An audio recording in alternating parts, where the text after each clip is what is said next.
இந்த மாதத்தின் வாக்குத்தத்தத்திற்காக நம்முடைய வேத புஸ்தகத்தை நாம் திருப்பிக் கொள்ளலாம். ஏசாயா தீர்க்கதரிசன புஸ்தகம் 44ஆம் அதிகாரம்.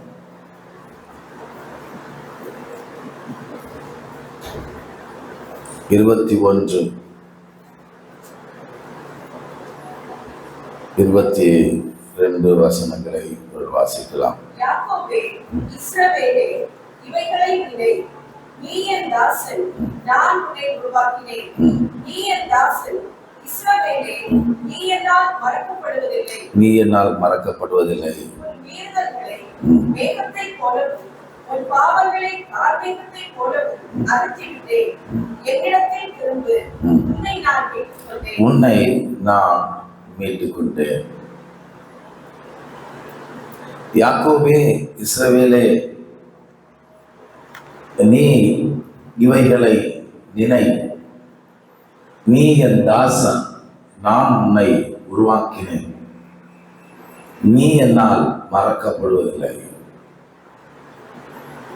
உன் மீறுதல்களை மேகத்தை போலவும் உன் பாவங்களை கார்மேகத்தை போலவும் அகற்றிவிட்டு என்னிடத்தில் திரும்ப, உன்னை நான் மீட்டுக் கொண்டேன். ஆண்டு கொடுத்த இந்த வார்த்தைக்காக நான் கர்த்தரை ஸ்தோத்திரிக்கிறேன். கர்த்தர் சொல்கிறார், நான் உன்னை உருவாக்கினேன், நீ என்னுடைய தாசன், நீ என்னால் மறக்கப்படுவதில்லை. அடுத்த வசனத்தில் உன்னை மீட்டுக் கொள்வேன், மீட்டுக் கொண்டேன் என்று கர்த்தர் சொல்கிறார். அல்லேலூயா. மீட்டுக் கொள்வேன், மீட்டுக் கொள்வார், திரும்ப அளிப்பார், திருப்பிக் கொள்ள ஆண்டவர் இந்த மாதம் நமக்கு உதவி செய்வார். மீட்டுக் கொள்வீர்கள். உங்களுடையதை நீங்கள் மீட்டுக் கொள்வீர்கள். உங்களுடையதை நீங்கள் சுதந்திரித்துக் கொள்வீர்கள், பெற்றுக் கொள்வீர்கள். அதை யாராலும் தடை செய்ய முடியாது. நாம் மீட்டுக் கொள்ளப்படுவதற்கு என்ன காரணம்? நம்முடைய நன்மைகள், நம்முடைய ஆசீர்வாதங்கள், நம்முடைய உயர்வுகள், நம்முடைய மேன்மை எல்லாம் என்ன ஆகிவிட்டது? எதை நாம் மீட்டுக் கொள்ளப் போகிறோம் என்பதை பற்றி ஒரு குறிப்பை நான் வைக்கிறேன். ஏசாயா 42ஆம் அதிகாரம், அதில் 22ஆம் வசனத்தை வாசிக்கலாம். ஏசாயா 20 கொள்ளையிடப்பட்டு சூறையாடப்பட்டு இருக்கிறார்கள், கெபிகளிலே அகப்பட்டு காவல் அறைகளிலே அடைக்கப்பட்டிருக்கிறார்கள். தப்புவிப்பார் இல்லாமல், விட்டுவிடு என்பார் இல்லாமல் சூறையானவர்கள். இந்த ஜனமோ கொள்ளையிடப்பட்டு சூறையாக்கப்பட்டு கெபிகளிலே அடைக்கப்பட்டு தப்புவிப்பார் இல்லாமல், விட்டுவிடு என்று சொல்லுகிறவர் இல்லாமல் தவித்துக் கொண்டிருக்கிறார்கள். ரொம்ப அற்புதமான வார்த்தை. இன்னைக்கு அனைவருடைய வாழ்க்கை எங்கேயோ ஒன்றில் சிக்கி இருக்கிறது. ஏதோ ஒன்று அவளை பிடித்து வைத்திருக்கிறது. விடமாட்டேங்குது. கடன் விடமாட்டேங்குது. வியாதி விடமாட்டேங்குது. பொல்லாப்பு விடமாட்டேங்குது. தீமை விடமாட்டேங்குது. அது அப்படியே கவ்வி வைத்திருக்கிறது. அதிலிருந்து விடுவிப்பாரும் இல்லை, விட்டுவிடு என்று சொல்வாரும் இல்லை. அப்போ நம்மை விடுவிக்கிற ஒருவர் உண்டு. நாம் எதிலே பிடிக்கப்பட்டிருக்கிறோமோ அதை பார்த்து விட்டுவிடு என்று சொல்ல ஒருவர் வேண்டும். நம்மை விடுவிக்க ஒருவர் வேண்டும். நம்மை பிடித்து வைத்திருக்கிற சக்தியை பார்த்து சத்தமிட்டு சொல்லுகிற ஒருவர் வரணும். விட்டுவிடு அப்படின்னு சொல்லணுமா? சந்தோஷமா இல்லை சொல்ல மாட்டீங்களா? ஆமா. ஒரு மனிதனுக்கு தேவையான எல்லா ஆசீர்வாதத்தையும் இந்த பூமியிலே தேவன் படைத்து உன்னதமான நிலையிலே வைத்திருக்கிறார். ஆனால் அவன் ஆசீர்வாதமாய் வாழ முடியவில்லை, நன்மையாய் வாழ முடியவில்லை. காரணம், கொள்ளையிடப்படுகிறான். ஆதாம் கொள்ளையிடப்பட்டான். ஆதாமுக்குள் இருந்த சந்தோஷம் கொள்ளையிடப்பட்டது. ஆதாமுக்குள் இருந்த தெய்வீக மகிமை, அவன் மகிமையினாலும் கனத்தினாலும் முடிசூட்டப்பட்டான். சாத்தானால் கொள்ளையிடப்பட்டது. ஆதாம் இந்த பூமியை ஆளுகை செய்கிற உரிமையை பெற்றிருந்தான். அந்த உரிமை கொள்ளையிடப்பட்டது. ஆதாம் இந்த பூமியில் உள்ள எல்லாவற்றையும் அனுபவிக்க தேவனால் உரிமை பெற்றிருந்தான். அவன் பக்தி உள்ள சந்ததியை பெற்றெடுப்பதற்கான ஆசீர்வாதத்தை பெற்றிருந்தான். எல்லாம் கொள்ளையிடப்பட்டது. திருடன் திருடவும் கொல்லவும் அழிக்கிறான். கொள்ளையிடப்பட்டு சிறையில் அடைக்கப்பட்ட, கெபியில் அடைக்கப்பட்டு அகப்பட்டு தப்புவிப்பார் இல்லை. ஒரு மீட்பை கொண்டு வருவதற்கு அவனுக்கு மேல் போடப்பட்ட நீ இந்த கீழ்ப்படியாமை நிமித்தம் நீ இந்த பூமிக்கு மண்ணுக்கே திரும்பவாய், முள்ளும் குறுக்கும் பிறப்பிக்கும், நீ வேதனையோடு பிள்ளைகளை பெற்றெடுப்பார். இப்படிப்பட்ட குகைக்குள் தள்ளப்பட்டான். இப்படிப்பட்ட அடிமைத்தனத்துக்குள் கெபிக்குள் தள்ளப்பட்டான். தப்புவிப்பாரே இல்லை. நோவா தப்பி வித்துருவான்னு எல்லாரும் நினைச்சாங்க. வேலையெல்லாம் கட்ட முடிஞ்சு. ஆனா ஜனங்களுக்கு மீட்பை கொண்டு வர முடியவில்லை, ஒரு விடுதலையை கொண்டு வர முடியவில்லை. முதல் தீர்க்கதரிசி சாமுவேல் பெரிய தீர்க்கதரிசி. அவன் யார் மேலாம் தைல கொம்பை எடுத்து தைலத்தை ஊற்றுகிறானோ அவங்க மேலாம் தெய்வ ஆவியார் இறங்கி வந்தார். எல்லாரும் எதிர்பார்த்தாங்க ஜனங்களுக்கு ஒரு மீட்பு வந்துடும், கொள்ளையிடப்பட்ட சத்ருவின் கையிலிருந்து இவரை விடுவித்து விடுவான் என்று. கொண்டு வர முடியும், தப்புவிப்பார் இல்லை. பெரிய தீர்க்கதரிசி ஏசாயா அநேக தீர்க்கதரிசனங்களை சொன்னவன். கெபிக்குள் அகப்பட்டவர்களை, அடிமையானவர்களை, சிறைப்பட்டவர்களை அவன் அவன் தப்புவித்து விடுவான் என்று எதிர்பார்த்தாங்க. அவனால முடியல. அவன் தீர்க்கதரிசனம் தான் சொல்ல முடிஞ்சது. வரப்போகிற காரியத்தை நான் அறிவிக்க முடிஞ்சது. சின்ன தீர்க்கதரிசிகள் ஏராளம் பேர் வந்தார்கள். ஆமோஸ் வந்தான், அபகூக் வந்தான், சகரியா வந்தார், மல்கியா வந்தார். அவங்களாம் தீர்க்கதரிசனம் தான் சொன்னாங்க. அவங்களால் ஜனங்களுக்கு மீட்பை கொடுக்க முடியவில்லை. அவர்கள் கொள்ளையிடப்பட்டிருந்தார்கள். அவர்களை விட்டுவிடு என்று சொல்ல யாரால முடியல. அந்த பிசாசை பார்த்து சவால் விட, அந்த பிசாசின் தலையை நசுக்க ஒருவரும் இல்லை, யாராலும் முடியல.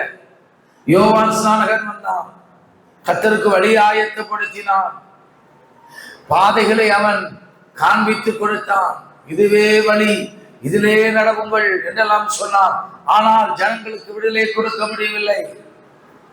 பிதாவாகிய தேவன் தம்முடைய ஒரே பேரான குமாரனாக இயேசு கிறிஸ்து இந்த பூமிக்கு அனுப்பி அவர் இறங்கி வந்து மனுஷனோடு மனுஷனாய் வாழ்ந்து, மனுஷனோடு மனுஷ கஷ்டங்களை அனுபவித்து, பரியாசங்களை அனுபவித்து, சோதனைகளை சந்தித்து, பிரச்சனைகளை சந்தித்து, அடிக்கப்பட்டு, வாதிக்கப்பட்டு, துக்கப்பட்டு, துயரப்பட்டு, துப்பப்பட்டு, அவமானப்படுத்தப்பட்டு அவர் சிலுவிலே நமக்காக தொங்கிக் கொண்டிருக்கும் போது அந்த ஒரு பெரிய யுத்தம் நடக்கிறது. அந்த யுத்தத்தில் நடந்த பெரிய அற்புதம் என்ன தெரியுமா?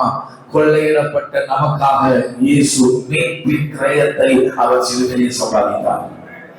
அல்லேலூயா. அதே மீட்பின் கிரயம்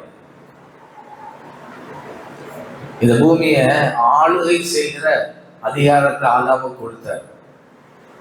இன்னைக்கு வரைக்கும் பூமியை நம்ம ஆள முடியல. சாத்தான் ஆண்டு கொண்டிருக்கிறான். சிலுவையிலே அவன் ரத்தம் சிந்தி அவன் வல்லமையை குறைத்து வைத்தான். ஆனால் அந்த கொள்ளையிடப்பட்ட இந்த பூமியை ஆளுகை செய்கிற அதிகாரத்தை ஒரு நாள் வரப்போகிறது. இவை இப்பொழுதிலே நாம் எல்லாரும் மர்மமாக்கப்பட்டு பரலோகத்துக்கு போய் 7 வருஷம் அவரோடு கூட வாசம் பண்ணி மீண்டும் இந்த பூமியை ஆளுகை செய்கிற அதிகாரத்தோடு 1000 வருஷம் இந்த பூமி ஆளுகை செய்ய கர்த்தர் இந்த பூமிக்கு கொண்டு வருவார். கொள்ளையிடப்பட்டது திருப்பி கொடுப்பார்.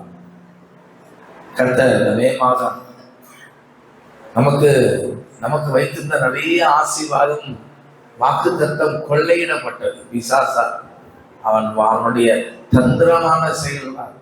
அவன் வியாதியை அனுப்பி கொள்ளையிட்டான், நஷ்டத்தை அனுப்பி கொள்ளையிட்டான், போராட்டத்தை அனுப்பி கொள்ளையிட்டான், சமாதானத்தை கெடுத்து கொள்ளையிட்டான், நிம்மதியா வாழ விடலை, குடும்பத்தோடு நிம்மதியா வாழ விடலை, வாழ்க்கையை கொள்ளையடித்தான்.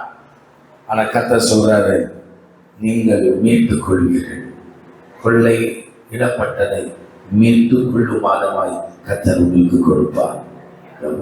ரெஸ்டோரேஷன், இழந்த சமாதானம், இழந்த நன்மை, இழந்த உயர்வு, அதை நீங்கள் மீட்டுக் கொள்கிற அளவுக்கு கர்த்தர் உங்களுக்கு நன்மையாக கர்த்தர் கொடுப்பார். அல்லேலூயா.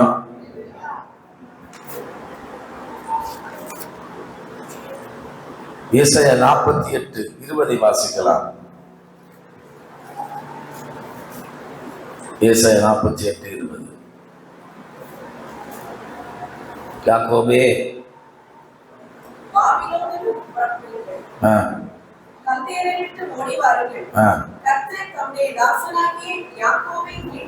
யாக்கோபை மீட்டுக் கொண்டார் என்று சொல்லுங்கள்.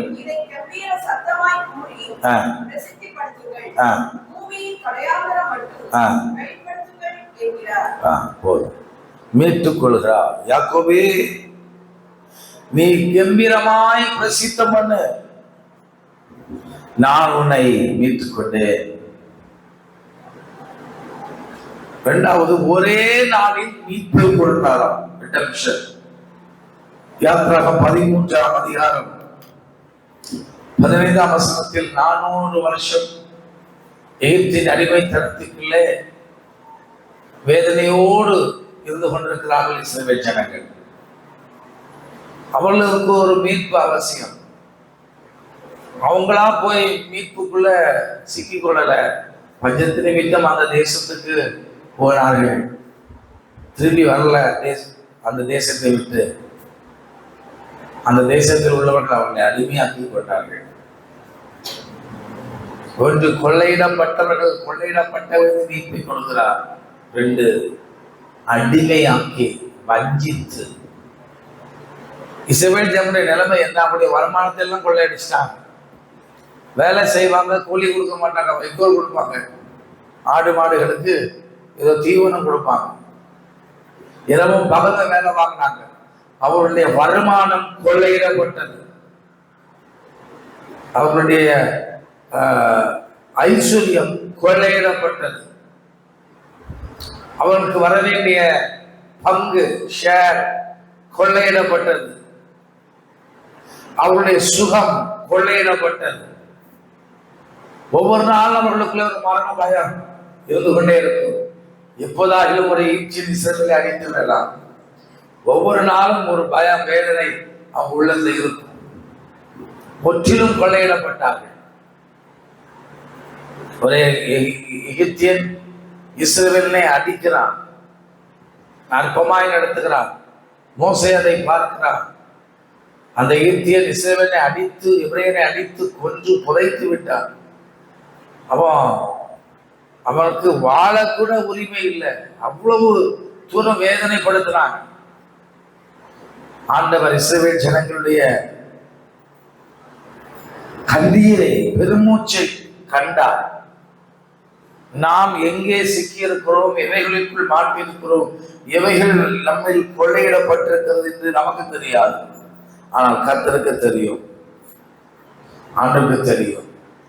தேவன் அவர்களை மீட்கும் பொருளாக ஒரு இரட்சகனை, ஒரு மோசையை அதே தேசத்தில் கர்த்தர் எழுப்பி என்னதெல்லாம் இழந்தாங்களோ அதெல்லாம் மீட்டு ஒரு புதிய பிரயாணத்தை கொடுத்தார். சும்மாடு பல வெள்ளியோடும் பொன்னோடும் ஆடு மாடுகளோடும் வஸ்திரங்களோடும் செல்வங்களோடு கர்த்தர் அவர்கள் அத்தனை வருஷமா இவர்களை கொள்ளையிட்டவர்களை அவர்கள் இப்போ எகிப்தியரை கொள்ளையிட்டு ஒரு புதிய வாழ்க்கையை தொடங்க ஆரம்பிச்சிட்டாங்க. அல்லேலூயா, அல்லேலூயா. உங்கள் நஷ்டத்தின் காலங்கள் முடிய போகிறது. உங்கள் வாழ்க்கையில் சத்துரு எந்த விதத்திலெல்லாம் நஷ்டப்படுத்தி கொள்ளையிட்டு உங்களை வேதனைப்படுத்தினாங்களோ அதை காத்து இந்த மாதம் திரும்ப கொடுப்பா. நிச்சயமா கர்த்தர் கொடுப்பா. சும்மா அனுப்பல. 12ஆம் அதிகாரம் 35ஆம் வசனத்தை வாசிக்கலாம். யாத்திராகம் 12:35. மோசே சொல்லியிருந்தபடி இஸ்ரவேல் ஜனங்கள் எகிப்தியரிடத்தில் வெள்ளி உடைமைகளை, பொன்னுடைமைகளை, வஸ்திரங்களையும் கேட்டார்கள். கர்த்தர் ஜனங்களுக்கு எகிப்தியரின் கண்களில் தயவு கிடைக்கும்படி செய்ததினால் கேட்டதெல்லாம் கொடுத்தாங்க. இவ்வளவு நாளும் கொள்ளையடிச்சு வச்சுட்டாங்க. இப்போ கேட்டதெல்லாம் கொடுத்தாங்க. சும்மா அனுப்பல. தேவன் அவளை ஆசீர்வதித்தான் அனுப்பினார். மூன்றாவது, நியாய பிரமாணத்தின் கீழ் இருக்கிறவர்களுக்கு மிகப்பெரிய மீட்பை இயேசு நமக்கு ஆயத்தப்படுத்தியிருக்கிறார். கலாத்தியர் 4ஆம் அதிகாரம் 4ஆம் வசனத்தை வாசிக்கலாம். புத்திர சுவிகாரம் அடையும்படி மீட்டுக் கொள்கிறார். 5ஆம் 6ஆம் வசனம், இனி நீங்கள் அடிமைகளாக இல்லை. வாசிக்க 5, 6, 7. காலம் நிறைவேறின போது ஸ்திரீயிடத்தில் பிறந்தவர் நியாய பிரமாணத்திற்கு கீழானவருமாகிய நம்முடைய குமாரனை தேவன் அனுப்பினார். மேலும் நீங்கள் புத்திரராய் உங்களை ஆண்டவர் மாற்றி இருக்கிறபடியினால் அப்பா பிதாவே என்று கூப்பிடுற புத்திர சுவிகாரத்தை தேவன் தமது குமாரனுடைய ஆவியை அனுப்பினார். ஆகையால் இனி நீங்கள் அடிமை அல்ல, புத்திரனாய் இருக்கிறார். அடிமைன்னா இதுக்கு அர்த்தம் என்னன்னா, ஆண்டவர்கிட்ட பழைய ஏற்பாட்டு காலத்துல ஒன்ன கேட்கணும்னா நேரடியா கேட்க முடியாது. ஒரு ஆசாரியர், பிரதான ஆசாரியர் மூலமா தான் கேட்கணும். மோசே மூலமா தான் கேட்கணும். யோசுவா மூலமா தான் கேட்கணும். சாமுவேல் மூலமா தான் கேட்கணும். ஆனா புதிய ஏற்பாட்டுல ஆண்டவர் அந்த அடிமையை மாற்றும்படி இயேசு நமக்காக அடிமையின் ரூபம் எடுத்து, நீ மரியாள் மூலமாய் கேட்க வேண்டாம், ராயப்பர் மூலமாய் கேட்க வேண்டாம், சூசையப்பர் மூலமாய் கேட்க வேண்டாம். இப்ப நீ என்னுடைய பிள்ளை, நேரடியாக கேட்கிற உரிமையை இயேசு கிறிஸ்து மூலமாய் நீங்கள் பெற்றிருக்கிறீர்கள். நீங்கள் அடிமை அல்ல, நீங்கள் மீட்டெடுக்கப்பட்டவர்கள். சத்தவல்ல சொல்லப்பட்டீங்களா? மீட்டெடுக்கப்பட்டவர்கள். நாம் ஏன் அவங்கெல்லாம் வணங்கல? ஏன் அவங்க மூலமா கேட்கலான்றவற்ற பழைய பாட்டு காலத்துல இருந்தது. ஒரு காலத்துல ஏன்னா தேவனை நெருங்க முடியாது, அது ஒருவன் மூலமா தான் நெருங்கணும். புதிய பாட்டு காலத்துல தேவனே இயேசுவாக நமக்காக வந்துவிட்டார். என் நாமத்தில் நீ எதை கேட்டாலும் நான் உனக்கு தருவேன். ஏன்ட்ட கேளு, அவரையும் சொல்லிட்டாரு. கேட்டவங்களாம் பெற்றுக்கொண்டாங்க. குமாரனில் பிதா மகிமைப்பட நீங்கள் எதை கேட்டாலும் நான் உங்களுக்கு தருவேன். அப்போ அடிமைத்தனத்துக்குள் இருந்த ஜனம், அடிமைத்தனம், பாவ அடிமைகள், அந்த அடிமைத்தனத்துக்குள் இருந்த ஜனத்துக்கு ஒரு ரிடம்ஷன், ஒரு மீட்பு, மீட்டெடுத்தல். இந்த மாதம் மீட்டெடுப்பீர்கள். இழந்து போன ரட்சிப்பை மீட்டெடுப்பீர்கள். இழந்து போன அபிஷேகத்தை மீட்டெடுப்பீர்கள். இழந்து போன கிருபையை மீட்டெடுப்பீர்கள். இழந்து போன தேவ வல்லமையை மீட்டெடுப்பீர்கள். இழந்து போன ரிலேஷன்ஷிப், இழந்து போன தேவ பலன், இழந்து போன தேவ வல்லமை மீட்டு ரிட்டர்ன் பண்ணுவீங்க. நீங்க சாதாரணமானவங்க, நீங்கள் அவருக்கு புத்திரராய் இருக்கிறீர்கள். You are the child of God. அவர் நமக்கு அப்பா, அவர் நமக்கு பிதா, நம் பிள்ளை. இந்த அற்புதமான ஒரு மேன்மையை கர்த்தர் நமக்கு கொடுத்திருக்கிறார். நம்ம யாரோ கிடையாது, அவர் யாரோ, நம்ம யாரோ கிடையாது. உலகம் போட்டு இயேசுவை கூப்பிட்டா அவர் நம்மை பிள்ளையா பார்க்கிறார், பிள்ளையா பார்க்கிறார். தகப்பன் தன் பிள்ளைகளுக்கு இறங்கிறது போல கர்த்தர் நமக்கு பயந்தவர்களுக்கு இறங்குகிறார், இறங்குவார். கேளுங்க, பிள்ளைய போல கேளுங்க. அப்போ மீட்டெடுப்பீர்கள். இதெல்லாம் மீட்டெடுப்பீங்கன்னு தெரியல. கர்த்தர் கொடுத்த வாக்கு தத்தம் மங்கி போயிருக்கலாம், நிறைவேறாமல் இருக்கலாம். மீட்டெடுப்பீர்கள். தேசத்தை மீட்டெடுப்பீர்கள், சுதந்திரத்தை மீட்டெடுப்பீர்கள், நன்மையை மீட்டெடுப்பீர்கள். ஏசாயா சொன்னார், எல்லாம் கொள்ளையாடப்பட்டு சூறையாடப்பட்டு கெதிகளுக்குள்ளே அடைக்கப்பட்டு இப்படி இருக்குப்பா, ஆனாலும் தேவன் ஒரு மீட்பை தருவார் என்று வாழ்ந்து கொள்கிறார். நிச்சயமா உங்களை இந்த மாதம் ஒரு மீட்பின் அனுபவத்திலே, மீட்டெடுக்கிற அனுபவத்தில் இழந்ததை மீட்டுக் கொள்வீர்கள். அடிமையாக்கப்பட்ட அந்த நிலையிலிருந்து மீட்டெடுக்கப்படுவீர்கள். சூறையாடப்பட்டதை நீங்கள் மீட்டெடுப்பீர்கள். அவருடைய கிருபை இந்த மாதம் முழுவதும் உங்களோடு, உங்களுடைய குடும்பத்தோடு, தொழிலோடு, ஊழியத்தோடு இருக்கட்டும் என்று நான் உங்களை வாழ்த்துகிறேன், ஆசீர்வதிக்கிறேன். கர்த்தருடைய கிருபை பெறுவதாக. கண்களை மூடி ஆண்டவரை நோக்கி பார்ப்போம். அல்லேலூயா. கர்த்தர் நல்லவர், சர்வ வல்லவரே. இந்த அற்புதமான நல்ல காலை வேளைக்காக ஸ்தோத்திரம். இந்த 2024 மே மாதத்தில் முதல் நாளை நாங்கள் ஜெபத்தோடு ஆராதித்து கர்த்தருடைய வார்த்தையோடு ஆரம்பிக்க நீர்களுக்கு தந்த கிருபைகளுக்காய் ஸ்தோத்திரம். நீ நல்லவர். நீர் எங்கள் வாழ்க்கையில் சூறையாடி போனதை, கொள்ளையிடப்பட்டதை, கெபிக்குள் தள்ளப்பட்டதை மீட்டுக் கொடுக்கும் தெய்வன் என்று தெளிவாய் கர்த்தர் பேசினேன். இந்த வார்த்தைக்காக ஸ்தோத்திரம். இந்த வார்த்தை கொண்டு நீர் எங்களை நடத்த போகிறீர். சபை மக்களை உடைய கரத்தில் ஒப்புக் கொடுக்கிறோம். வியாதியாய், பலவீனமாய், சூரியமாய் இருக்கிறவர்களுக்கு தேவன் தெய்வீக சுகத்தை கொடுப்பாராக. தெய்வீக விடுதலையை ஆண்டவர் கட்டெடுபடி சுபிக்கிறோம் ராஜா. சேஷித்த விதமாக ஊழியர்களை ஆசீர்வதிங்க. உணர்ந்தவர்களுக்கு எல்லா கூட்டங்களிலும் உடைய கிருபை வெளிப்படும்படி நாங்கள் சுபிக்கிறோம். தூர தேசங்களிலே, தூர இடங்களில் படிக்கிற பிள்ளைகள், தங்கியிருக்கிற பிள்ளைகள் எல்லாரையும் ஆசீர்வதிங்க. வேலை இல்லாத பிள்ளைகளுக்கு வேலை வாய்ப்புகளை ஏற்படுத்தித்தார். வேலைகளை கர்த்தர் தருவீராக. கர்த்தராலே உண்டான ஆசீர்வாதம், கர்த்தராலே உண்டாகும் ஆசீர்வாதம் ஐஸ்வர்யத்தை தரும். கர்த்தரே வேலை இல்லாத பிள்ளைகளுக்கு வேலைகளை தாரும். குளிரமான உஷ்ணத்திலிருந்து எங்களுக்கு நல்ல மழைகளை கொடுத்து இன்னும் தொடர்ந்து இவரை நடத்தி செல்ல ஒப்புக் கொடுக்கிறோம். ஆண்டவரே, வியாதியாக இருக்கிற எல்லாருக்கும் தெய்வீக சுகத்தை கொடுத்து வாழ வைப்பீராக. இந்த மாதம் தந்த வாக்குத்தத்தத்தின்படி ஆண்டவர்களை நடத்தி செல்ல எங்களை சமர்ப்பிக்கிறோம். பெரிய காரியங்களை செய்வீராக. கர்த்தராக இயேசு கிறிஸ்துவின் மூலம் துவங்கிய நல்ல பிதாவே, என் ஆத்துமாவே கர்த்தரை ஸ்தோத்திரி, உள்ளமே பரிசுத்த நாமத்தை ஸ்தோத்திரி. என் ஆத்துமாவே கர்த்தரை ஸ்தோத்திரி. கர்த்தர் செய்த சகல பாவங்களை மறவாதே.